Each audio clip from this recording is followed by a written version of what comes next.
ਸਤਿ ਸ਼੍ਰੀ ਅਕਾਲ ਜੀਤ web TV ਦੇਖ ਰਹੀ ਸਾਰੀ ਦਰਸ਼ਕਾਂ ਦਾ ਮੈਂ ਤਰਨਜੀਤ ਕੌਰ ਜੀਤ ਖਬਰਾਂ ਦੇ ਇਸ ਬੁਲੇਟਿਨ ਵਿੱਚ ਨਿੱਘਾ ਸਵਾਗਤ ਕਰਦੀ ਹਾਂ। ਆਓ ਸਭ ਤੋਂ ਪਹਿਲਾਂ ਨਜ਼ਰ ਮਾਰਦੇ ਹਾਂ ਅੱਜ ਦੀਆਂ ਛੋੜਵੀਆਂ ਖਬਰਾਂ ਤੇ। ਸਿੱਖਿਆ ਮੰਤਰੀ ਦੇ ਸ਼ਹਿਰ ਵਿੱਚ ਟਾਵਰ ਤੇ ਚੜੇ 4 ਬੇਰੋਜ਼ਗਾਰ ਅਧਿਆਪਕ। ਜਲੰਧਰ ਦੇ ਨਜ਼ਦੀਕੀ ਪਿੰਡ ਵਿਰਕ ਵਿੱਚ ਏਟੀਐਮ ਤੋੜ ਕੇ ਲੁੱਟੇ ਲੱਖਾਂ ਰੁਪਏ। ਲੁਧਿਆਣਾ ਦੇ ਸਲੇਮ ਟਾਬਰੀ ਵਿੱਚ ਕਬਾੜ ਦੇ ਗੋਦਾਮ ਵਿੱਚ ਲੱਗੀ ਭਿਆਨਕ ਅੱਗ। ਸੁਖਬੀਰ ਸਿੰਘ ਬਾਦਲ ਨੇ ਕਾਂਗਰਸ ਤੇ ਵਿੰਨੇ ਨਿਸ਼ਾਨੇ ਤੇ ਮਲੇਰਕੋਟਲਾ ਪਹੁੰਚੇ ਜਥੇਦਾਰ ਗਿਆਨੀ ਹਰਪ੍ਰੀਤ ਸਿੰਘ। ਤੇ ਹੁਣ ਇਹਨਾਂ ਖਬਰਾਂ ਦਾ ਵਿਸਥਾਰ ਤੇ ਕੁਝ ਅਹਿਮ ਖਬਰਾਂ। ਬੇਰੋਜ਼ਗਾਰ ਪੀਟੀਆਈ ਅਧਿਆਪਕ ਯੂਨੀਅਨ ਵੱਲੋਂ ਰੋਜ਼ਗਾਰ ਪ੍ਰਾਪਤੀ ਲਈ ਪਿਛਲੇ ਲੰਬੇ ਸਮੇਂ ਤੋਂ ਕੀਤੇ ਜਾ ਰਹੇ ਸੰਘਰਸ਼ ਤਹਿਤ ਸਰਕਾਰ ਵੱਲੋਂ ਕੋਈ ਸਾਰਥਕ ਕਦਮ ਨਾ ਚੁੱਕੇ ਜਾਣ ਦੇ ਰੋਸ ਸਵਰੂਪ ਐਤਵਾਰ ਨੂੰ ਬੇਰੋਜ਼ਗਾਰ ਅਧਿਆਪਕਾਂ ਨੇ ਸਖਤ ਰੁਖ ਅਪਣਾਇਆ ਹੈ। ਸੰਘਰਸ਼ ਨੂੰ ਤੇਜ਼ ਕਰਦਿਆਂ ਯੂਨੀਅਨ ਦੇ 4 ਮੈਂਬਰ ਸਿੱਖਿਆ ਮੰਤਰੀ ਵਿਜੇਂਦਰ ਸਿੰਗਲਾ ਦੇ ਸ਼ਹਿਰ ਵਿੱਚ ਹਰਗੋਬਿੰਦਪੁਰਾ ਰੋਡ ਤੇ ਮੌਜੂਦ ਮੋਬਾਈਲ ਕੰਪਨੀ ਦੇ ਟਾਵਰ ਤੇ ਚੜ੍ਹ ਗਏ, ਜਦਕਿ ਬਾਕੀ ਮੈਂਬਰਾਂ ਨੇ ਟਾਵਰ ਦੇ ਹੇਠਾਂ ਧਰਨਾ ਲਗਾ ਕੇ ਪੰਜਾਬ ਸਰਕਾਰ ਖਿਲਾਫ ਰੋਸ ਜ਼ਾਹਿਰ ਕੀਤਾ ਹੈ। ਟਾਵਰ ਤੇ ਚੜੇ 4 ਬੇਰੋਜ਼ਗਾਰ ਅਧਿਆਪਕਾਂ ਨੇ ਐਲਾਨ ਕੀਤਾ ਕਿ ਜਦੋਂ ਤੱਕ ਉਹਨਾਂ ਨੂੰ ਰੋਜ਼ਗਾਰ ਦੇਣ ਦੀ ਮੰਗ ਤੇ ਸਰਕਾਰ ਸਹਿਮਤੀ ਨਹੀਂ ਦੇਵੇਗੀ, ਉਦੋਂ ਤੱਕ ਟਾਵਰ ਤੇ ਡਟੇ ਰਹਾਂਗੇ। ਯੂਨੀਅਨ ਦੇ ਆਗੂਆਂ ਦਾ ਕਹਿਣਾ ਹੈ ਕਿ ਜੇਕਰ ਜਲਦ ਹੀ ਮੀਟਿੰਗ ਦਾ ਸਮਾਂ ਪੱਕਾ ਨਾ ਕੀਤਾ ਗਿਆ ਤਾਂ ਉਹ ਪੁਲਿਸ ਬੈਰੀਕੇਡਾਂ ਨੂੰ ਤੋੜ ਕੇ ਅੱਗੇ ਵਧਣਗੇ। ਅਸੀਂ ਪੂਰੇ 1 ਸਾਲ ਤੋਂ ਵਿਜੇਂਦਰ ਸਿੰਗਲਾ ਨੂੰ ਮਿਲ ਰਹੇ ਹਾਂ ਜੀ। 1 ਸਾਲ ਹੋ ਗਿਆ ਸਾਨੂੰ ਇਹਨਾਂ ਨੂੰ ਮੰਗ ਪੱਤਰ ਦਿੰਦਿਆਂ ਨੂੰ, ਤੇ ਇਹਨਾਂ ਦੀ ਉਹੀ ਪੁਰਾਣੀ ਨੀਤੀ ਹੈ ਜੀ। ਮੰਗ ਪੱਤਰ ਲੈਂਦੇ ਨੇ, ਉੱਪਰ ਸਾਡਾ ਮੋਬਾਈਲ ਨੰਬਰ ਲਿਖਦੇ ਨੇ, ਇੱਕ ਸਾਨੂੰ ਸਮਾਂ ਦਿੰਦੇ ਨੇ 1 ਹਫ਼ਤੇ ਦਾ 10 ਦਿਨ ਦਾ, ਉਸ ਤੋਂ ਬਾਅਦ ਤੁਹਾਨੂੰ ਦੱਸ ਦਿੱਤਾ ਜਾਊਗਾ ਵੀ ਤੁਹਾਡੀ ਭਰਤੀ ਕਿਉਂ ਖੜੀ ਹੈ। ਜਦ ਕਿ ਸਾਡੀ ਭਰਤੀ ਦਾ ਕੰਮ ਕੋਈ ਵਾਲਾ ਲੰਮਾ ਨਹੀਂ ਹੈ। ਅਸੀਂ ਅਪਲਾਈ ਕੀਤਾ ਹੋਇਆ ਜੀ, ਮੈਰਿਟ ਲਿਸਟ ਸਾਡੀ ਆਊਟ ਕਰਨੀ ਹੈ। ਮੈਰਿਟ ਲਿਸਟ ਆਊਟ ਕਰਨ ਦੇ ਨਾਲ ਸਾਡੇ 646 ਘਰਾਂ ਦਾ ਚੁੱਲ੍ਹਾ ਜਿਹੜਾ ਚੱਲਦਾ ਹੋ ਸਕਦਾ, ਪਰ ਸਿੱਖਿਆ ਮੰਤਰੀ ਜੀ ਇਹ ਨਹੀਂ ਚਾਹੁੰਦੇ ਜੀ। ਇੱਕ ਇਹਨਾਂ ਦੇ ਜਿਹੜੇ ਸਿੱਖਿਆ ਸਕੱਤਰ ਨੇ ਕ੍ਰਿਸ਼ਨ ਕੁਮਾਰ ਜੀ, ਇਹਨਾਂ ਨੂੰ ਨਵੀਆਂ ਨੀਤੀਆਂ ਲੈ ਕੇ ਆਉਂਦੇ ਨੇ। ਆ ਤੁਸੀਂ ਹੁਣੇ ਤਾਜ਼ਾ ਹੀ ਸੁਣਿਆ, ਉਹ ਆਪਣੇ ਆਪ ਇਹ ਗੱਲ ਮੰਨਿਆ ਵੀ ਸਕੂਲਾਂ ਦੇ ਵਿੱਚ ਬਹੁਤ ਵੱਡੇ ਪੱਧਰ ਤੇ ਜਿਹੜੀ ਟੀਚਰਾਂ ਦੀ ਘਾਟ ਹੈ, ਇਸ ਕਰਕੇ ਉਹ ਮਿਡਲ ਸਕੂਲਾਂ ਦੇ ਵਿੱਚ ਅਧਿਆਪਕ ਨੇ ਜਿਹੜੇ ਉਹ ਸੀਨੀਅਰ ਤੇ ਹਾਈ ਸਕੂਲਾਂ ਦੇ ਵਿੱਚ ਭੇਜ ਰਿਹਾ। ਪਰ ਉਹ ਜਿਹੜੇ ਬੇਰੁਜ਼ਗਾਰ ਐਜੀਟੇਸ਼ਨ ਕਰਦੇ ਨੇ, ਸੰਘਰਸ਼ ਕਰਦੇ ਨੇ, ਉਹਨਾਂ ਦੀ ਸਾਰ ਨਹੀਂ ਲੈਂਦਾ। ਮੈਨੂੰ ਲੱਗਦਾ ਵੀ ਤੁਸੀਂ ਸਾਰੇ ਜਾਣੂ ਇਸ ਗੱਲ ਤੋਂ ਵੀ ਅਸੀਂ ਕਿੰਨੀ ਵਾਰੀ ਸੰਗਰੂਰ ਦੇ ਵਿੱਚ ਟੈਂਕੀਆਂ 'ਤੇ ਚੜ੍ਹੇ ਹਾਂ, ਤੇ ਟੈਂਕੀਆਂ ਦੇ ਉੱਪਰ ਇਹਨਾਂ ਨੇ ਕੰਧਾਂ ਕੀਤੀਆਂ ਨੇ, ਤੇ ਅਸੀਂ ਹਾਰ ਕੇ ਅੱਜ ਆ ਟਾਵਰ ਦਾ ਸਹਾਰਾ ਲਿਆ। ਤੇ ਸਾਡੀ ਮੰਗ ਜਿਹੜੀ ਉਹ ਸਰਕਾਰ ਤੱਕ ਤੁਸੀਂ ਤੁਹਾਡੇ ਜ਼ਰੀਏ ਪਹੁੰਚਣੀ ਚਾਹੀਦੀ ਹੈ। ਇਹਨਾਂ ਨੇ ਹਰ ਵਾਰ ਇੱਕ ਨਵਾਂ ਤਹਿਸੀਲਦਾਰ, ਨਵਾਂ ਐਸਡੀਐਮ ਜਿਹੜਾ ਭੇਜਿਆ। ਅੱਜ ਮਲੇਰਕੋਟਲਾ ਤੋਂ ਤਹਿਸੀਲਦਾਰ ਸਾਹਿਬ ਚੱਲ ਕੇ ਆਏ ਨੇ, ਇੱਕ ਨਵਾਂ ਵਾਅਦਾ ਲੈ ਕੇ ਵੀ 15 ਦਿਨਾਂ ਦੇ ਵਿੱਚ ਤੁਹਾਡੀ ਪੈਨਲ ਮੀਟਿੰਗ ਕਰਵਾਈ ਜਾਊਗੀ। ਅਸੀਂ ਪੈਨਲ ਮੀਟਿੰਗ ਨਹੀਂ ਕਰਨਾ ਚਾਹੁੰਦੇ। ਸਾਡੀ ਭਰਤੀ ਦਾ ਕੋਈ ਪੱਕਾ ਹੱਲ ਕੀਤਾ ਜਾਵੇ ਜੀ। ਹੁਣ ਅਸੀਂ ਕਿੰਨੀ ਦੇਰ ਸੰਘਰਸ਼ ਕਰਦੇ ਰਹਾਂਗੇ? ਸਾਰੇ ਜਣੇ ਅਸੀਂ ਜਿਹੜੀ ਉਮਰ ਸਾਡੀ ਹੱਦ ਆ ਉਹ ਟੱਪ ਚੁੱਕੇ ਹਾਂ ਜੀ। ਅੱਜ ਕੀ ਉਮੀਦ ਲੱਗਦੀ ਹੈ ਵੀ ਕਿੱਦਾਂ ਦਾ ਲਾਰਾ ਲੱਗੇਗਾ ਤੁਹਾਨੂੰ? ਦੇਖੋ ਜੀ, ਲਾਰਾ ਲੱਗੂਗਾ ਜ਼ਰੂਰ ਜੀ, ਲੱਗ ਕੇ ਵੀ ਹਟਿਆ, ਪਰ ਲਾਰਾ ਲੈਣ ਦੇ ਜਾਂ ਲਾਰਾ ਮੰਨਣ ਦੇ ਅਸੀਂ ਲਾਰਿਆਂ ਦੇ ਵਿੱਚ ਆਉਣ ਵਾਲੇ ਅੱਜ ਬਿਲਕੁਲ ਮੂਡ 'ਚ ਨਹੀਂ ਹੈ। ਅਸੀਂ ਇੱਥੇ ਪੱਕਾ ਮੋਰਚਾ ਜਿਹੜਾ ਲਾ ਲਿਆ ਹੈ। ਸਾਡੇ ਸਾਥੀ 4 ਉੱਪਰ ਬੈਠੇ ਨੇ ਜੀ, ਬਾਕੀ ਦੇ ਥੱਲੇ ਬੈਠੇ ਨੇ। ਅਸੀਂ ਲੰਮੇ ਸਮੇਂ ਤੱਕ ਸੰਘਰਸ਼ ਇੱਥੇ ਕਰਾਂਗੇ, ਤੇ ਬਹੁਤ ਵੱਡੀ ਗਿਣਤੀ ਵਿੱਚ ਸਾਥੀ ਸਾਡੇ ਹੋਰ ਵੀ ਆ ਰਹੇ ਨੇ, ਜਿਹੜੇ ਸਿੰਗਲਾ ਸਾਹਿਬ ਦੀ ਕੋਠੀ ਦੇ ਸਾਹਮਣੇ ਵੀ ਪ੍ਰੋਟੈਸਟ ਕਰਨ ਵਾਸਤੇ। ਜਲੰਧਰ ਦੇ ਨਜ਼ਦੀਕੀ ਪਿੰਡ ਵਿਰਕ ਸਥਿਤ ਲੁਟੇਰੇ ਕੇਨਰਾ ਬੈਂਕ ਦਾ ਏਟੀਐਮ ਗੈਸ ਕਟਰ ਨਾਲ ਕੱਟਣ ਤੋਂ ਬਾਅਦ ਨਕਦੀ ਸਮੇਤ ਫਰਾਰ ਹੋ ਗਏ। ਘਟਨਾ ਸ਼ਨੀਚਰਵਾਰ ਰਾਤ ਦੀ ਹੈ। ਜਾਣਕਾਰੀ ਮੁਤਾਬਿਕ ਚੋਰਾਂ ਨੇ ਏਟੀਐਮ ਨੂੰ ਗੈਸ ਕਟਰ ਨਾਲ ਕੱਟਿਆ ਤੇ ਘਟਨਾ ਨੂੰ ਅੰਜਾਮ ਦਿੱਤਾ। ਬੈਂਕ ਦੇ ਮੈਨੇਜਰ ਨੇ ਦੱਸਿਆ ਕਿ ਸ਼ਨੀਚਰਵਾਰ ਨੂੰ ਏਟੀਐਮ ਨੂੰ ਲੱਖਾਂ ਰੁਪਏ ਨਾਲ ਭਰਿਆ ਗਿਆ ਸੀ। ਮੌਕੇ ਤੇ ਪੁਲਿਸ ਨੇ ਪਹੁੰਚ ਕੇ ਆਪਣੀ ਕਾਰਵਾਈ शुरू कर दी है। आज सर सुबह ही पता लगा है कि एटीएम काट के उसमें से कैश निकाल के ले गए हैं। वो कितना कैश था सर उसमें? वो भी चेक कर रहे हैं। आपने कितना कैश डाला? कितने बजे एक डाला? बार पूरा चेक कर लें। फिर डाला था कल कैश आपने? अराउंड 2 लाख के अराउंड था। अभी चेक तो आपको कैसे पता चला इस वारदात का? सुबह सर जब एटीएम का चेक किया तो कॉल आई मुझे, तब पता लगा मुझे। कितनी देर से आप यहाँ पे हो सर? मैनेजर आप पोस्ट पे कितने टाइम से यहाँ पे आप? 2 months sir. Sir ATM machine जहाँ पे लगी हुई है उस कमरे में कोई हूटर वगैरह भी लगा हुआ था जो सायरन जरूरी होता सर है? वो सारी चीजें चेक कर रहे हैं। सीसीटीवी था, उन्होंने वो सारा तो आपने देख ही लिया होगा। हाँ वो तो। हाँ, तो अभी चेक कर रहे हैं क्या इशू था, क्या सही हुआ है। उसका डीवीआर कहाँ पड़ा था सर? सर बहुत सारी चीजें तो है अपनी, तो अभी चेक कर रहे हैं, सारी सीसीटीवी वगैरह चेक करेंगे। सर क्या मामला है? ये बेसिकली रात के 2:30 बजे का इंसिडेंट हुआ है। यहाँ विरका पिंड में कैनरा बैंक, वहाँ पे ये इंसिडेंट हुआ जहाँ पे कुछ चोरों लुटेरों ने बैंक का एटीएम काट के ले गए। बट हम अब इसमें तफ्तीश करने लगे हैं और इसमें हम पर्चा दर्ज कर रहे हैं।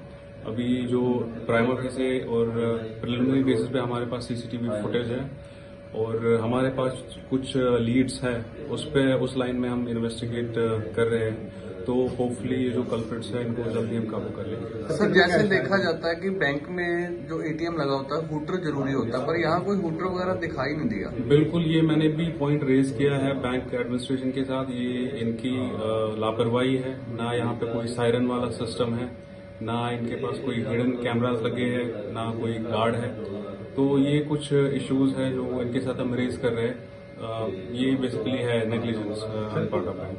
कितना कैश ਲੁਧਿਆਣਾ ਦੇ ਪੁਲਿਸ ਸਟੇਸ਼ਨ ਸਲੇਮ ਟਾਬਰੀ ਦੇ ਅਧੀਨ ਪੀਰੂਬੰਦਾ ਇਲਾਕੇ ਵਿੱਚ ਸਥਿਤ ਕਬਾੜ ਦੀ ਦੁਕਾਨ ਨੂੰ ਅੱਗ ਲੱਗ ਗਈ, ਜਦੋਂ ਉੱਥੇ ਤਾਂਬਾ ਕੱਢਣ ਲਈ ਕਬਾੜ ਦੀ ਹੀ ਕਿਸੇ ਸਮਾਨ ਨੂੰ ਪਿਘਲਾਇਆ ਜਾ ਰਿਹਾ ਸੀ। ਇਸ ਦੌਰਾਨ ਅਚਾਨਕ ਅੱਗ ਲੱਗਣ ਨਾਲ ਇਲਾਕੇ ਵਿੱਚ ਹਫੜਾ ਦਫੜੀ ਦਾ ਮਾਹੌਲ ਪੈਦਾ ਹੋ ਗਿਆ ਹੈ। ਇਲਾਕਾ ਵਾਸੀਆਂ ਨੇ ਕਿਹਾ ਕਿ ਇਸ ਇਲਾਕੇ ਵਿੱਚ ਪਹਿਲਾਂ ਵੀ ਕਬਾੜ ਦੀਆਂ ਦੁਕਾਨਾਂ ਤੇ ਅਜਿਹੇ ਹਾਦਸੇ ਹੋ ਚੁੱਕੇ ਨੇ। ਅੱਗ ਲੱਗਣ ਤੋਂ ਬਾਅਦ ਤੁਰੰਤ ਫਾਇਰ ਬ੍ਰਿਗੇਡ ਨੂੰ ਸੂਚਿਤ ਕੀਤਾ ਗਿਆ ਤਾਂ ਮੌਕੇ ਤੇ ਪਹੁੰਚੀਆਂ ਗੱਡੀਆਂ ਨੇ ਅੱਗ ਤੇ ਕਾਬੂ ਪਾਉਣ ਦੀ ਕੋਸ਼ਿਸ਼ ਕੀਤੀ, ਪਰ ਖਬਰ ਲਿਖੇ ਜਾਣ ਤੱਕ ਅੱਗ ਤੇ ਕਾਬੂ ਨਹੀਂ ਪਾਇਆ ਜਾ ਸਕਿਆ ਸੀ। ਉਧਰ ਦੂਜੇ ਪਾਸੇ ਅੱਗ ਬੁਝਾਊ ਅਮਲੇ ਦੇ ਅਫਸਰ ਆਤਿਸ਼ ਰਾਏ ਨੇ ਦੱਸਿਆ ਕਿ ਅੱਗ ਤੇ 90% ਕਾਬੂ ਪਾਇਆ ਜਾ ਚੁੱਕਾ ਹੈ।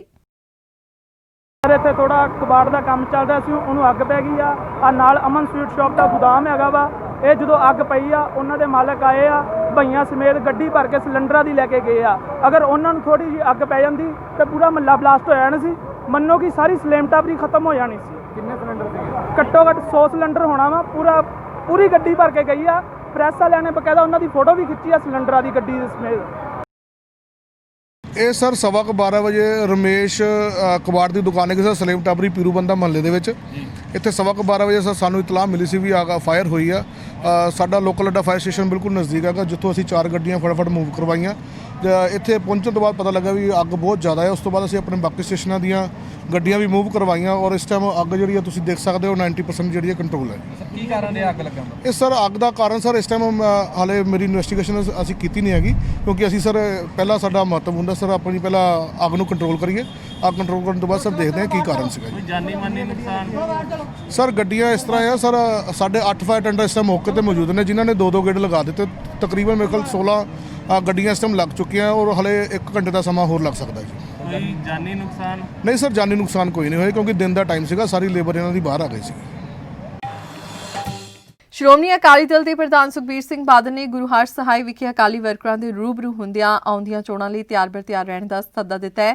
ਇਸ ਦੇ ਨਾਲ ਹੀ ਉਹਨਾਂ ਨੇ ਕੈਪਟਨ ਸਰਕਾਰ ਤੇ ਵਾਅਦਾ ਖਿਲਾਫੀ ਦੇ ਦੋਸ਼ ਲਗਾਉਂਦੇ ਕਿਹਾ ਕਿ ਅੱਜ ਕੇਂਦਰ ਦੇ ਖੇਤੀ ਕਾਨੂੰਨਾਂ ਨੂੰ ਰੱਦ ਕਰਾਉਣ ਲਈ ਕਿਸਾਨ ਵਰਗ ਸੜਕਾਂ ਉੱਤੇ ਉਤਰਿਆ ਹੋਇਆ ਹੈ, ਪਰ ਕੇਂਦਰ ਤੇ ਕੈਪਟਨ ਸਰਕਾਰ ਦੀ ਮਿਲੀਭੁਗਤ ਹੋਣ ਕਾਰਨ ਕਿਸਾਨਾਂ ਦੀ ਸੁਣਵਾਈ ਨਹੀਂ ਹੋ ਰਹੀ। ਸੁਖਬੀਰ ਸਿੰਘ ਬਾਦਲ ਨੇ ਕਿਹਾ ਸ਼੍ਰੋਮਣੀ ਅਕਾਲੀ ਦਲ ਕਿਸਾਨਾਂ ਦੇ ਨਾਲ ਖੜਾ ਹੈ। ਇਸ ਮੌਕੇ ਮੁੱਖ ਯੂਥ ਅਕਾਲੀ ਦਲ ਦੇ ਨਵੇਂ ਸਰਕਲ ਪ੍ਰਧਾਨਾਂ ਨੂੰ ਸਰੋਪਾ ਦੇ ਕੇ ਸਨਮਾਨਿਤ ਵੀ ਕੀਤਾ ਗਿਆ। ਇੱਥੇ ਲੋਕੀ ਟ੍ਰੇਨਾਂ ਬੰਦ ਹੈ, ਲੋਕੀ ਸੜਕਾਂ ਤੇ ਬੈਠੇ ਆ, ਇਹਨੂੰ ਕੋਈ ਫਿਕਰ ਨਹੀਂ ਹੈ, ਕੱਲਾ ਬਿਆਨ ਦੇ ਦਿੰਦਾ। ਕਿਉਂ ਨਹੀਂ ਉਹ ਮੁੱਖ ਮੰਤਰੀ ਉੱਥੇ ਜਾ ਕੇ ਧਰਨਾ ਦਿੰਦਾ? ਮੁੱਖ ਪ੍ਰਧਾਨ ਮੰਤਰੀ ਦੇ ਕਿਉਂ ਨਹੀਂ ਪ੍ਰਧਾਨ ਮੰਤਰੀ ਦੇ ਘਰੇ ਜਾਂਦਾ? ਕਿਉਂ ਨਹੀਂ ਪ੍ਰਧਾਨ ਮੰਤਰੀ ਨੂੰ ਮਿਲਣ ਜਾਂਦਾ? ਇਹ ਤਾਂ ਨਕੰਮਾ ਬੰਦਾ ਮੈਂ ਨਹੀਂ ਦੇਖਿਆ। ਝੂਠ ਜਿੰਨੀ ਮਰਜ਼ੀ ਬਣਾ ਲਓ। ਆਹ ਪਤਾ ਮਕਸਦ ਕੀ ਹੈ ਕਾਂਗਰਸ ਪਾਰਟੀ?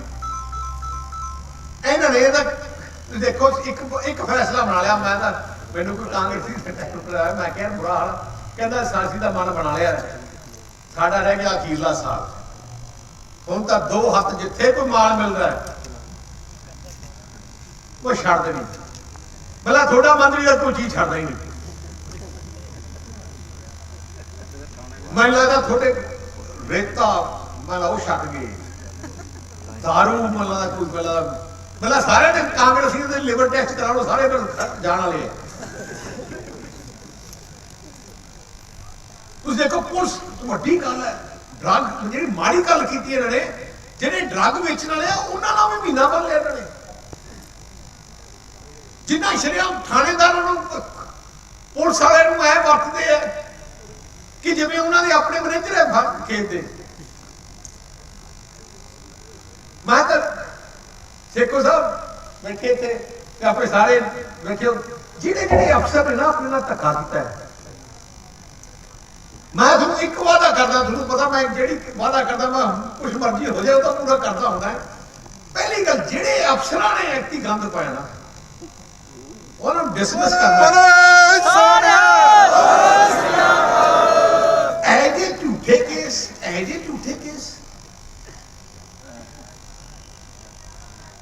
ਬਜ਼ੁਰਗਾਂ ਨੂੰ, ਮਾਈਆਂ ਨੂੰ ਅੰਦਰ ਕੀਤਾ, ਬੱਚਿਆਂ ਨੂੰ ਅੰਦਰ ਕੀਤਾ। ਆ ਸੋਚਦੇ ਕਿ ਪਤਾ ਨਹੀਂ ਕੀ ਰਹੂਗਾ, ਕੋਈ ਗੱਲ ਨਹੀਂ ਅਸੀਂ ਦੂਜੇ ਜਥੇਦਾਰ ਨੂੰ ਫੜ ਲਾਂਗੇ ਤੇ ਮਿੰਨਤਾਂ ਕਰਾ ਲਾਂਗੇ। ਨਾ, ਮਲੇਰਕੋਟਲਾ ਸ਼ਹਿਰ ਵਿੱਚ ਅੱਜ ਸ਼੍ਰੀ ਅਕਾਲ ਤਖ਼ਤ ਸਾਹਿਬ ਦੇ ਜਥੇਦਾਰ ਗਿਆਨੀ ਹਰਪ੍ਰੀਤ ਸਿੰਘ ਉਚੇਚੇ ਤੌਰ ਤੇ ਪਹੁੰਚੇ, ਜਿਨ੍ਹਾਂ ਮੁਸਲਿਮ ਸਿੱਖ ਸਾਂਝਾ ਨਾਂ ਦੀ ਸੰਸਥਾ ਦੇ ਮੈਂਬਰਾਂ ਦੇ ਪ੍ਰਧਾਨਾਂ ਨਾਲ ਮੁਲਾਕਾਤ ਕੀਤੀ। ਇਸ ਮੌਕੇ ਜਥੇਦਾਰ ਗਿਆਨੀ ਹਰਪ੍ਰੀਤ ਸਿੰਘ ਨੇ ਦੱਸਿਆ ਕਿ ਹਮੇਸ਼ਾ ਹੀ ਆਪਸੀ ਭਾਈਚਾਰਕ ਸਾਂਝ ਬਣਾ ਕੇ ਰਹਿਣਾ ਚਾਹੀਦਾ ਹੈ। ਜਥੇਦਾਰ ਗਿਆਨੀ ਹਰਪ੍ਰੀਤ ਸਿੰਘ ਨੇ ਇਹ ਵੀ ਕਿਹਾ ਕਿ ਇੱਥੋਂ ਦੇ ਨਵਾਬ ਸ਼ੇਰ ਮੁਹੰਮਦ ਖਾਨ ਨੇ 2 ਛੋਟੇ ਸਾਹਿਬਜ਼ਾਦਿਆਂ ਦੇ ਨੀਹਾਂ ਵਿੱਚ ਚਣਵਾਉਣ ਦਾ ਵਿਰੋਧ ਕਰਕੇ ਇਸ ਥਾਂ ਦਾ ਨਾਂ ਚਮਕਾਇਆ, ਜਿਸ ਨੂੰ ਸਿੱਖ ਭਾਈਚਾਰਾ ਯਾਦ ਰੱਖੇਗਾ। ਕਿਸਾਨਾਂ ਦੇ ਧਰਨਿਆਂ ਤੇ ਬੋਲਦਿਆਂ ਜਥੇਦਾਰ ਗਿਆਨੀ ਹਰਪ੍ਰੀਤ ਸਿੰਘ ਨੇ ਦੱਸਿਆ ਕਿ ਕਿਸਾਨ ਆਪਣੇ ਹੱਕਾਂ ਲਈ ਲੜਦੇ ਨੇ, ਪਰ ਉਹਨਾਂ ਇਹ ਵੀ ਕਿਹਾ ਕਿ ਕੁਝ ਸ਼ਰਾਰਤੀ ਲੋਕ ਇਹਨਾਂ ਧਰਨਿਆਂ ਵਿੱਚ ਸ਼ਾਮਲ ਹੋ ਕੇ ਕੁਝ ਗਲਤ ਨਾ ਕਰ ਸਕਣ, ਇਸ ਲਈ ਧਿਆਨ ਰੱਖਣਾ ਜ਼ਰੂਰੀ ਹੈ। ਹਿੰਦੁਸਤਾਨ ਐਗਰੀਕਲਚਰ ਬੇਸਡ ਜਿਹੜਾ ਉਹ ਮੁਲਕ ਹੈ। ਹਿੰਦੁਸਤਾਨ ਦੀ ਜਿਹੜੀ ਇਕਨੋਮੀ ਹੈ ਉਹ ਬਹੁਤ ਸਾਰੀ ਕਿਸਾਨੀ ਤੇ ਵੀ ਨਿਰਭਰ ਹੈਗੀ ਹੈ। ਜਿੱਥੇ ਬਿਜ਼ਨਸ ਤੇ ਨਿਰਭਰ ਹੈ, ਟੈਕਨੋਲੋਜੀ ਤੇ ਨਿਰਭਰ ਹੈ, ਉੱਥੇ ਜ਼ਿਆਦਾਤਰ ਖੇਤੀ ਤੇ ਵੀ ਨਿਰਭਰ ਹੈ। ਜੇ ਕਿਸਾਨਾਂ ਦੇ ਮਨਾਂ ਦੇ ਵਿੱਚ ਕੁਝ ਖਦਸ਼ੇ ਪੈਦਾ ਹੋ ਗਏ ਨੇ ਤੇ ਭਾਰਤ ਸਰਕਾਰ ਨੂੰ ਉਹ ਖਦਸ਼ੇ ਜਿਹੜੇ ਆ ਉਹ ਦੂਰ ਕਰਨੇ ਚਾਹੀਦੇ ਆ। ਜੋ ਕਿਸਾਨਾਂ ਦੀਆਂ ਵਾਜਬ ਮੰਗਾਂ ਨੇ ਉਹ ਮੰਨਣੀਆਂ ਚਾਹੀਦੀਆਂ ਨੇ। ਬੜੇ ਲੰਬੇ ਸਮੇਂ ਤੋਂ ਕਿਸਾਨ ਜਿਹੜੇ ਆ ਭਾਰਤ ਵਿੱਚ ਹੀ ਅੰਦੋਲਨ ਕਰ ਰਹੇ ਆ, ਇਕੱਲੇ ਪੰਜਾਬ ਦੇ ਵਿੱਚ ਹੀ ਨਹੀਂ ਕਰ ਰਹੇ, ਪੂਰੇ ਭਾਰਤ 'ਚ ਹੀ ਅੰਦੋਲਨ ਹੋ ਰਿਹਾ ਕਿਸਾਨਾਂ ਵੱਲੋਂ। ਤਾਂ ਭਾਰਤ ਸਰਕਾਰ ਨੂੰ ਇਹਨਾਂ ਦੀ ਗੱਲਬਾਤ ਸੁਣਨੀ ਚਾਹੀਦੀ ਹੈ। ਇਹਨਾਂ ਦੇ ਤੌਖਲੇ ਫਿਕਰ ਜੋ ਹਨ ਭਵਿੱਖ ਦੇ ਵਿੱਚ ਆਉਣ ਵਾਲੇ ਸਮੇਂ ਦੇ ਅੰਦਰ ਪੈਦਾ ਹੋਣ ਵਾਲੀਆਂ ਜਿਹੜੀਆਂ ਸਮੱਸਿਆਵਾਂ ਕਿਸਾਨ ਦੇਖ ਰਹੇ ਹੈ ਉਹ ਭਾਰਤ ਸਰਕਾਰ ਨੂੰ ਦੂਰ ਕਰਨੀਆਂ ਚਾਹੀਦੀਆਂ। ਦੂਜੀਆਂ, ਮੈਂ ਕਿਸਾਨ ਜਿਹੜੇ ਸਾਡੇ ਭਰਾ ਅੰਦੋਲਨ ਕਰ ਰਹੇ ਹੈ, ਮੋਰਚਿਆਂ ਦੇ ਵਿੱਚ ਬੈਠੇ ਨੇ, ਤੇ ਮੈਂ ਉਹਨਾਂ ਨੂੰ ਇਹੋ ਹੀ ਅਪੀਲ ਕਰਨੀ ਚਾਹਾਂਗਾ ਕਿ ਸ਼ਾਂਤੀ ਜਿਹੜੀ ਹੈ ਆਪਾਂ ਸਾਰੇ ਬਣਾ ਕੇ ਰੱਖੀਏ। ਪੀਸਫੁਲੀ ਜਿਹੜਾ ਹੈਗਾ ਆਪਣਾ ਜਿਹੜਾ ਇਹ ਪ੍ਰਦਰਸ਼ਨ ਜਾਂ ਜੋ ਵੀ ਆਪਾਂ ਪ੍ਰੋਗਰਾਮ ਉਲੀਕੇ ਹੈ ਇਹ ਸਾਰੇ ਪੀਸਫੁਲੀ ਜਿਹੜੇ ਉਹ ਹੋਣੇ ਚਾਹੀਦੇ ਹੈ। ਵਾਇਲੈਂਸ ਜਿਹੜੀ ਹੈ ਉਹ ਕ੍ਰੀਏਟ ਨਹੀਂ ਕਿਸੇ ਨੂੰ ਵੀ ਕਰਨੀ ਚਾਹੀਦੀ ਤੇ ਕਿਉਂਕਿ ਸਰਕਾਰ ਨੂੰ ਜਿਹੜਾ ਵੱਡਾ ਮੌਕਾ ਜਿਹੜਾ ਇਹਨਾਂ ਅੰਦੋਲਨਾਂ ਨੂੰ ਢਾਹ ਲਾਉਣ ਲਈ ਮਿਲੇਗਾ। ਤੇ ਇਸ ਲਈ ਮੈਂ ਸਾਰੇ ਕਿਸਾਨ ਭਰਾਵਾਂ ਨੂੰ ਜਿਹੜੇ ਸਾਥ ਦੇ ਰਹੇ ਮਜ਼ਦੂਰ ਸਾਡੇ ਭਰਾ ਹੈ ਉਹਨਾਂ ਨੂੰ ਸਾਰਿਆਂ ਨੂੰ ਇਹੋ ਹੀ ਕਹਿਣਾ ਚਾਹਾਂਗਾ ਕਿ ਆਪਾਂ ਸ਼ਾਂਤਮਈ ਢੰਗ ਦੇ ਨਾਲ ਹੀ ਸਾਰੇ ਜਿਹੜੇ ਪ੍ਰਦਰਸ਼ਨ ਹੈ ਜੋ ਵੀ ਪ੍ਰੋਗਰਾਮ ਕਿਸਾਨ ਜਥੇਬੰਦੀਆਂ ਨੂੰ ਲਿਖੇ ਹੈ ਉਹ ਸ਼ਾਂਤਮਈ ਢੰਗ ਦੇ ਨਾਲ ਹੀ ਕਰਨੇ ਚਾਹੀਦੇ। ਬੜੀ ਵਧੀਆ ਗੱਲ ਹੈ। ਸਿੱਖ ਜਿਹੜਾ ਉਹ ਹਮੇਸ਼ਾ ਹੀ ਭਾਈਚਾਰਕ ਸਾਂਝ ਨੂੰ ਮਜ਼ਬੂਤ ਕਰਨ ਦੇ ਲਈ ਤਤਪਰ ਰਹਿੰਦਾ ਹੈ, ਕਿਉਂਕਿ ਗੁਰਬਾਣੀ ਵੀ ਸਾਨੂੰ ਇਹੋ ਸਿਖਾਉਂਦੀ ਹੈ ਕਿ ਮਾਨਸ ਕੀ ਜਾਤ ਸਭ ਹੈ ਇੱਕ ਹੈ ਪਹਿਚਾਨ ਮੁਦਾ ਉਪਦੇਸ਼ ਜਿਹੜਾ ਸਾਨੂੰ ਸਿੱਖ ਫਲਸਫੇ ਦੇ ਅੰਦਰੋਂ ਮਿਲਦਾ ਹੈ। ਔਰ ਗੁਰਬਾਣੀ ਵੀ ਸਾਨੂੰ ਕਹਿੰਦੀ ਹੈ ਸਭੇ ਸਾਂਝੀ ਵਾਲ ਸਦਾਇਨ। ਤਾਂ ਅੱਜ ਲੋੜ ਹੈ ਸਾਰੀ ਸੰਸਾਰ ਦੇ ਅੰਦਰ ਹੀ ਕਿ ਭਾਈਚਾਰਕ ਸਾਂਝ ਜਿਹੜੀ ਹੈ ਉਹਨੂੰ ਮਜ਼ਬੂਤ ਕੀਤਾ ਜਾਏ। ਪਰ ਕਿਤੇ ਨਾ ਕਿਤੇ ਸੋਸ਼ਲ ਮੀਡੀਆ ਦੇ ਕਾਰਨ ਭਾਈਚਾਰਕ ਸਾਂਝਾਂ ਜਿਹੜੀਆਂ ਨੇ ਉਹ ਪੂਰੀ ਦੁਨੀਆ ਦੇ ਅੰਦਰ ਹੀ ਬਿਖਰਦੀਆਂ ਨਜ਼ਰ ਆ ਰਹੀਆਂ ਨੇ। ਤਾਂ ਮੈਂ ਇਹੋ ਕਹਿਣਾ ਚਾਹੁੰਦਾ ਸਾਰਿਆਂ ਨੂੰ ਕਿ ਭਾਈਚਾਰਕ ਸਾਂਝ ਨੂੰ ਮਜ਼ਬੂਤ ਰੱਖੀਏ, ਫਿਰ ਹੀ ਜਿਹੜਾ ਅਸੀਂ ਦੁਨੀਆ ਦੇ ਵਿੱਚ ਸ਼ਾਂਤੀ ਪਸੰਦ ਅਮਨ ਪਸੰਦ ਰਹਿੰਦੇ ਹੋਏ ਆਪਣਾ ਜਿਹੜਾ ਹੈ ਬਣਦਾ ਮਾਨਵੀ ਯੋਗਦਾਨ ਜਿਹੜਾ ਸੰਸਾਰ ਦੀ ਸ਼ਾਂਤੀ ਸਥਾਪਿਤ ਲਈ ਪਾ ਸਕਦੇ ਹਾਂ। ਲੱਗਦਾ ਕਿ ਕਈ ਵਾਰ ਸਿਆਸਤ ਵੀ ਧਰਮਾਂ 'ਚ ਨਫ਼ਰਤ ਪੈਦਾ ਕਰਦੀ ਹੈ। ਸਿਆਸਤ ਹਮੇਸ਼ਾ ਜਿਹੜਾ ਉਹ ਨਫ਼ਰਤ ਪੈਦਾ ਕਰਦੀ ਹੈ, ਪਰ ਜਦੋਂ ਨਾਲ ਧਰਮ ਜਿਹੜਾ ਹੈ ਉਹ ਸਿਆਸਤਾਂ ਦੇ ਉੱਪਰ ਹਾਵੀ ਰਵੇ ਤੇ ਫਿਰ ਸਿਆਸਤ ਨੂੰ ਵੀ ਧਰਮ ਨਫ਼ਰਤ ਫੈਲਾਉਣ ਦਾ ਮੌਕਾ ਜਿਹੜਾ ਉਹ ਨਹੀਂ ਮਿਲਦਾ। ਜਿੱਥੇ ਪੰਜਾਬ ਦੇ ਕਿਸਾਨ ਖੇਤੀਬਾੜੀ ਕਾਨੂੰਨ ਲਈ ਕੇਂਦਰ ਸਰਕਾਰ ਵਿਰੁੱਧ ਸੰਘਰਸ਼ ਲੜ ਰਹੇ ਹਨ, ਉੱਥੇ ਹੀ ਸਾਬਕਾ ਸੈਨਿਕਾਂ ਨੇ ਵੀ CDS chief of defence staff general Bipin Rawat ਦੁਆਰਾ ਕੇਂਦਰ ਸਰਕਾਰ ਨੂੰ ਭੇਜੇ ਪ੍ਰਸਤਾਵ ਬਾਰੇ ਹੱਲਾ ਬੋਲ ਦਿੱਤਾ ਹੈ। ਫੌਜੀ ਪਰਿਵਾਰਾਂ ਨੇ ਜਨਰਲ ਬਿਪਿਨ ਰਾਵਤ ਵੱਲੋਂ ਕੇਂਦਰ ਸਰਕਾਰ ਨੂੰ ਭੇਜੀਆਂ ਗਈਆਂ ਪ੍ਰਪੋਜ਼ਲ ਦੀਆਂ ਕਾਪੀਆਂ ਨੂੰ ਸਾੜ ਕੇ ਰੋਸ ਦਾ ਪ੍ਰਗਟਾਵਾ ਕੀਤਾ। ਸਾਬਕਾ ਫੌਜੀਆਂ ਦਾ ਕਹਿਣਾ ਹੈ ਕਿ ਜਵਾਨ ਦੇਸ਼ ਦੀ ਸੇਵਾ ਲਈ ਕੁਰਬਾਨੀਆਂ ਦਿੰਦਾ ਹੈ, ਪਰ ਸਰਕਾਰ ਹੁਣ ਉਹਨਾਂ ਨਾਲ ਪੱਖਪਾਤ ਕਰਨ ਲੱਗੀ ਹੈ, ਜਿਸ ਨੂੰ ਬਰਦਾਸ਼ਤ ਨਹੀਂ ਕੀਤਾ ਜਾਵੇਗਾ। ਮੈਂ ਕੈਪਟਨ ਲਾਭ ਸਿੰਘ, ਤਹਿਸੀਲ ਦਿੜਬਾ ਪ੍ਰੈਜ਼ੀਡੈਂਟ, ਤੇ ਅਸੀਂ ਅੱਜ ਸਾਬਕਾ ਫੌਜੀ ਦੀ ਮੀਟਿੰਗ ਸੱਦੀ ਹੈ। ਇਹਦੇ ਵਿੱਚ ਜੋ ਕਿ ਕੇਂਦਰ ਸਰਕਾਰ ਵੱਲੋਂ ਮਾਰੂ ਨੀਤੀਆਂ ਜਿਵੇਂ ਕਿ ਸਾਬਕਾ ਫੌਜੀਆਂ ਜਾਂ ਔਨ ਸਰਵਿਸ ਫੌਜੀਆਂ ਦੀਆਂ ਤਨਖਾਹਾਂ ਕੱਟੀਆਂ ਜਾ ਰਹੀਆਂ ਨੇ, ਇਹਨਾਂ ਦਾ ਅਸੀਂ ਸਖਤ ਵਿਰੋਧ ਕਰਦੇ ਹਾਂ। ਤੇ ਪਹਿਲਾਂ ਅਸੀਂ ਇਹਨਾਂ ਨੂੰ ਅਪੀਲ ਹੀ ਕਰਦੇ ਹਾਂ, ਤੇ ਸਾਡੀ ਅਪੀਲ ਮੰਨਦੇ ਨੇ ਤਾਂ ਠੀਕ ਹੈ, ਨਹੀਂ ਤਾਂ ਅਸੀਂ ਹੋਰ ਅੱਗੇ ਇਹਨਾਂ ਦਾ ਵਿਰੋਧ ਕਰਾਂਗੇ ਤੇ ਅੱਗੇ ਆਪਣੀ ਰਣਨੀਤੀ ਤਿਆਰ ਕਰਾਂਗੇ। ਇਹ ਜੀ ਜੋ ਆਪਣੇ ਜਨਰਲ ਬਿਪਿਨ ਰਾਵਤ ਨੇ ਸਾਡਾ ਪ੍ਰਪੋਜ਼ਲ ਪੈਨਸ਼ਨਾਂ ਕਟੌਤੀ ਦਾ ਪ੍ਰਪੋਜ਼ਲ ਦਿੱਤਾ ਹੈ, ਉਸ ਦੀਆਂ ਕਾਪੀਆਂ ਜਲਾ ਕੇ ਅਸੀਂ ਇਹਦਾ ਵਿਰੋਧ ਕੀਤਾ ਹੈ। ਬਠਿੰਡਾ ਦੇ ਪਰਸਰਾਮ ਨਗਰ ਵਿੱਚ ਇੱਕ ਔਰਤ ਵੱਲੋਂ ਆਪਣੇ 2 ਬੱਚਿਆਂ ਅਤੇ ਖੁਦ ਵੱਲੋਂ ਕੋਈ ਜ਼ਹਿਰੀਲੀ ਵਸਤੂ ਖਾਣ ਦਾ ਮਾਮਲਾ ਸਾਹਮਣੇ ਆਇਆ ਹੈ। ਸਹਾਰਾ ਕਲੱਬ ਦੇ ਵਰਕਰ ਨੇ ਦੱਸਿਆ ਕਿ ਸਾਨੂੰ ਕਾਲ ਆਈ ਸੀ ਕਿ ਪਰਸਰਾਮ ਨਗਰ ਵਿੱਚ ਇੱਕ ਔਰਤ ਨੇ ਆਪਣੇ ਬੱਚਿਆਂ ਨੂੰ ਕੋਈ ਜ਼ਹਿਰੀਲੀ ਚੀਜ਼ ਖਵਾ ਕੇ ਖੁਦ ਵੀ ਖਾ ਲਈ, ਜਿਸ ਤੋਂ ਬਾਅਦ ਔਰਤ ਨੂੰ ਬੱਚਿਆਂ ਸਮੇਤ ਸਿਵਲ ਹਸਪਤਾਲ ਵਿੱਚ ਦਾਖਲ ਕਰਵਾਇਆ ਗਿਆ, ਜਿੱਥੇ ਉਹਨਾਂ ਦੀ ਹਾਲਤ ਸਥਿਰ ਦੱਸੀ ਜਾ ਰਹੀ ਹੈ। ਸਾਡੇ ਕੋਲ ਇੱਕ ਫੋਨ ਆਇਆ ਪਰਸਰਾਮ ਨਗਰ ਗਲੀ ਨੰਬਰ 7/4 ਚੋਂ ਕਿ ਇੱਕ ਲੇਡੀਜ਼ ਤੇ 2 ਬੱਚਿਆਂ ਨੇ ਕੋਈ ਜ਼ਹਿਰੀਲੀ ਚੀਜ਼ ਖਾ ਲਈ। ਸਹਾਰਾ ਦੀ 2 ਐਂਬੂਲੈਂਸਾਂ ਗਈਆਂ, ਜਾ ਕੇ ਦੇਖਿਆ ਲੇਡੀਜ਼ ਤੇ ਬੱਚੇ ਬੈਠੇ ਸੀਗੇ। ਉਹਨਾਂ ਦੋਨਾਂ ਨੂੰ ਚੱਕ ਕੇ ਸਿਵਲ ਹਸਪਤਾਲ 'ਚ ਲਿਆਂਦਾ ਗਿਆ ਤੇ ਉਹਨਾਂ ਦਾ ਇਲਾਜ ਹੋ ਰਿਹਾ ਐਮਰਜੈਂਸੀ 'ਚ। ਡੀਐਸਪੀ ਰਮਾਣਾ ਜੀ ਮੌਕੇ 'ਤੇ ਆਏ ਸੀਗੇ ਤੇ ਅਗਲੀ ਕਾਰਵਾਈ ਹੋ ਰਹੀ ਹੈ। ਡਾਕਟਰ ਸਾਹਿਬ ਉਹਨਾਂ ਦਾ ਇਲਾਜ ਕਰ ਰਹੀ ਹੈ। ਹਾਲਤ ਕਿਵੇਂ? ਹਾਲਤ ਅਜੇ ਤਾਂ ਠੀਕ ਹੈ ਜੀ। ਬੱਚੇ ਕਿੰਨੀ ਉਮਰ ਦੇ? ਬੱਚਾ ਇੱਕ 10 ਸਾਲ ਦਾ, ਇੱਕ ਹੈਗੀ 8 ਸਾਲ ਦੀ ਗੁੜੀਆ। ਪੇਸ਼ੈਂਟ ਹੁਣ ਪੌਣਾ ਘੰਟਾ ਪਹਿਲਾਂ ਐਮਰਜੈਂਸੀ ਦੇ ਵਿੱਚ ਆਇਆ ਹੈ। Alleged history of self poisoning. ਇਹ ਲੜਕੀ ਕਹਿ ਰਹੀ ਹੈ ਇਹਨੇ ਘੰਟਾ ਪਹਿਲਾਂ 2 ਗੋਲੀਆਂ ਸੈਲਫੋਸ ਦੀਆਂ ਦਿੱਤੀਆਂ ਹੈ। ਅਜੇ ਇਸ ਟਾਈਮ ਮਰੀਜ਼ ਦੀ ਕੰਡੀਸ਼ਨ ਸਟੇਬਲ ਹੈ। ਬਾਕੀ ਇਹਦੀ ਮੋਨੀਟਰਿੰਗ ਕਰਾਂਗੇ ਅਸੀਂ, ਦੇਖਦੇ ਹਾਂ ਕਿਉਂਕਿ ਇਹਦੇ ਵਿੱਚ ਕੁਝ ਵੀ ਹੋ ਸਕਦਾ। ਪੇਸ਼ੈਂਟ ਨੂੰ 24 ਘੰਟੇ ਨਿਗਰਾਨੀ ਚ ਰੱਖਣਾ ਪੈਂਦਾ ਮਰੀਜ਼। ਤੇ ਬੱਚਿਆਂ ਦੀ ਕੀ ਹੋ ਗਿਆ? ਬੱਚਿਆਂ ਦਾ ਹਜੇ ਮੈਂ ਦੇਖਿਆ ਨਹੀਂ ਹੈ, ਡੀਐਮਓ ਸਾਹਿਬ ਨੂੰ ਦੇਖਿਆ ਹੈ ਜੀ। ਤੇ ਮੈਂ ਮੈਡੀਸਨ ਦੇ ਬਤੌਰ ਮੈਡੀਕਲ ਸਪੈਸ਼ਲਿਸਟ ਇਸ ਨੂੰ ਦੇਖ ਲਿਆ ਹੈ। ਬੱਚਿਆਂ ਦਾ ਡਾਕਟਰ ਦੇਖਣਗੇ ਸ਼ਾਇਦ। ਦੇਸ਼ ਵਿੱਚ ਕੋਰੋਨਾ ਵਾਇਰਸ ਦੇ ਮਾਮਲੇ ਵਧਣ ਦੇ ਖਤਰੇ ਨੂੰ ਭਾਂਪਦਿਆਂ ਕੇਂਦਰ ਸਰਕਾਰ ਵੱਲੋਂ ਇਸ ਤਹਿਤ ਪੰਜਾਬ, ਹਿਮਾਚਲ ਪ੍ਰਦੇਸ਼, ਉੱਤਰ ਪ੍ਰਦੇਸ਼ ਤੇ ਛੱਤੀਸਗੜ੍ਹ ਵਿੱਚ ਵਿਸ਼ੇਸ਼ ਟੀਮਾਂ ਭੇਜਣ ਦਾ ਫੈਸਲਾ ਲਿਆ ਹੈ। ਕੇਂਦਰ ਨੇ ਪਹਿਲਾਂ ਹਰਿਆਣਾ, ਰਾਜਸਥਾਨ, ਗੁਜਰਾਤ ਅਤੇ ਮਣੀਪੁਰ ਵਿੱਚ ਕੋਰੋਨਾ ਖਿਲਾਫ ਮੁਹਿੰਮ ਦੀ ਨਿਗਰਾਨੀ ਲਈ ਟੀਮਾਂ ਭੇਜੀਆਂ ਹਨ। ਦਿੱਲੀ, ਮਹਾਰਾਸ਼ਟਰ, ਗੁਜਰਾਤ ਸਣੇ ਕਈ ਰਾਜਾਂ ਵਿੱਚ ਕੋਰੋਨਾ ਦੇ ਕੇਸਾਂ ਵਿੱਚ ਤੇਜ਼ੀ ਨਾਲ ਵਾਧਾ ਹੋਇਆ ਹੈ। ਕੇਂਦਰ ਸਰਕਾਰ ਨੇ ਰਾਜਾਂ ਨੂੰ ਠੰਡ ਵਿੱਚ ਵੱਧ ਰਹੇ ਕੋਰੋਨਾ ਮਾਮਲਿਆਂ ਦੇ ਮੱਦੇਨਜ਼ਰ ਜਾਂਚ ਦੇ ਦਾਇਰੇ ਨੂੰ ਵਧਾਉਣ ਅਤੇ ਉਹਨਾਂ ਸ਼ੱਕੀ ਮਰੀਜ਼ਾਂ ਦੀ ਪਛਾਣ ਕਰਨ ਦੀ ਸਲਾਹ ਦਿੱਤੀ ਹੈ। ਰਾਜਾਂ ਨੂੰ ਕੋਵਿਡ-19 ਟੈਸਟਿੰਗ ਲਈ ਹਮਲਾਵਰ ਤਰੀਕੇ ਨਾਲ ਮੁਹਿੰਮ ਚਲਾਉਣ ਲਈ ਵੀ ਕਿਹਾ ਗਿਆ ਹੈ। ਬਟਾਲਾ ਦੇ ਨਜ਼ਦੀਕੀ ਪਿੰਡ ਜੋੜਾ ਸਿੰਘਾ ਵਿਖੇ ਇੱਕ ਪਰਿਵਾਰ ਆਪਣਾ ਨਵਾਂ ਘਰ ਬਣਾ ਰਿਹਾ ਸੀ ਅਤੇ ਘਰ ਦੇ ਨਾਲ ਹੀ ਆਰਜ਼ੀ ਤੌਰ ਤੇ ਇੱਕ ਸ਼ੈੱਡ ਬਣਾ ਕੇ ਉਸ ਵਿੱਚ ਰਿਹਾਇਸ਼ ਕੀਤੀ ਗਈ ਸੀ। ਸ਼ੈੱਡ ਤੇ ਟੀਨਾਂ ਪਾਈਆਂ ਹੋਈਆਂ ਸਨ ਅਤੇ ਲੱਕੜ ਦੀਆਂ ਬੱਲੀਆਂ ਨਾਲ ਉਹਨਾਂ ਨੂੰ ਸਹਾਰਾ ਦਿੱਤਾ ਗਿਆ ਸੀ। ਅਚਨਚੇਤ ਬੱਲੀਆਂ ਖਿਸਕ ਗਈਆਂ ਅਤੇ ਸ਼ੈੱਡ ਦੀ ਛੱਤ ਹੇਠ ਆ ਕੇ ਔਰਤ 65 ਸਾਲ ਮਨਜੀਤ ਕੌਰ ਅਤੇ ਕਰਨ ਸਿੰਘ ਦੀ ਮੌਤ ਹੋ ਗਈ। ਜ਼ਿਕਰਯੋਗ ਹੈ ਕਿ ਕਰਨ ਸਿੰਘ ਬਟਾਲਾ ਦਾ ਰਹਿਣ ਵਾਲਾ ਸੀ ਅਤੇ ਕੁਝ ਦਿਨਾਂ ਤੋਂ ਆਪਣੇ ਰਿਸ਼ਤੇਦਾਰਾਂ ਦੇ ਘਰ ਜੋੜਾ ਸਿੰਘਾ ਆਇਆ ਹੋਇਆ ਸੀ ਤੇ ਡਿੱਗ ਗਿਆ ਤੇ ਇਹਦੇ ਡਿੱਗਣ ਕਾਰਨ ਮੇਰੀ ਮਾਤਾ ਦੀ ਮੌਤ ਹੋ ਗਈ ਤੇ ਇੱਕ ਮੇਰੇ ਸਾਲੇ ਦਾ ਬੇਟਾ ਆਇਆ ਹੈ ਤੇ ਉਹਦੀ ਵੀ ਮੌਤ ਹੋ ਗਈ ਤੇ ਬਾਕੀ ਬੱਚੇ ਮੇਰੇ ਵੀ ਹੋਰ ਵੀ ਟੀਵੀ ਦੇਖ ਰਹੇ, ਉਹਨਾਂ ਦੇ ਸੱਟਾਂ ਕਾਫੀ ਲੱਗੀਆਂ, ਬਚਾਅ ਹੋ ਗਿਆ। ਬਾਕੀ ਮਾਤਾ ਦੀ ਉਮਰ ਕਿੰਨੀ ਹੈ ਤੇ ਬੱਚੇ ਦੀ ਉਮਰ ਕਿੰਨੀ ਹੈ? ਮਾਤਾ ਦੀ ਉਮਰ 60-65 ਸਾਲ ਦੇ ਤਕਰੀਬਨ ਤੇ ਬੱਚੇ ਦੀ ਉਮਰ 5 ਸਾਲ। ਇਹ ਡਿੱਗਾ ਕਿਸ ਤਰ੍ਹਾਂ ਕਿ ਤੁਸੀਂ ਆਰਜੀ ਤੌਰ ਤੇ ਬਣਾਇਆ ਦਾ ਹੈ ਜਾਂ ਕੱਚਾ ਹੈ ਜਾਂ ਕਿਸ ਤਰ੍ਹਾਂ ਕਿਉਂ ਡਿੱਗਾ? ਨਹੀਂ ਭਾਜੀ, ਕਾਫੀ ਵੇਖੋ ਕਿੰਨੇ ਉਦੋਂ ਦਾ ਤਾਂ ਡਿੱਗਾ ਨਹੀਂ ਕਦੀ। ਜਿੱਦਾਂ ਦਾ ਡਿੱਗਣ ਦਾ ਡਰ ਸੀ ਬਾਲਿਆਂ ਦਾ, ਉਹ ਤੇ ਅਸੀਂ ਚੇਂਜ ਕਰ ਲਏ। ਇਹਦਾ ਤਾਂ ਸਾਨੂੰ ਪੱਕਾ ਬਣਿਆ, ਇਹਦਾ ਤਾਂ ਡਿੱਗਣ ਦਾ ਡਰ ਵੀ ਨਹੀਂ ਸੀ। ਇਹ ਤਾਂ ਕੋਈ ਪਾਣੀ ਪੂਣੀ ਪੈਣ ਕਾਰਨ ਹੋ ਗਿਆ, ਚਾਹੇ ਜਿੱਦਾਂ ਮਰਜ਼ੀ ਹੁਣ ਕਰਨਾ। ਤੇ ਅੰਦਰ ਕਮਰੇ 'ਚ ਕੌਣ ਕੌਣ ਮੌਜੂਦ ਸੀ?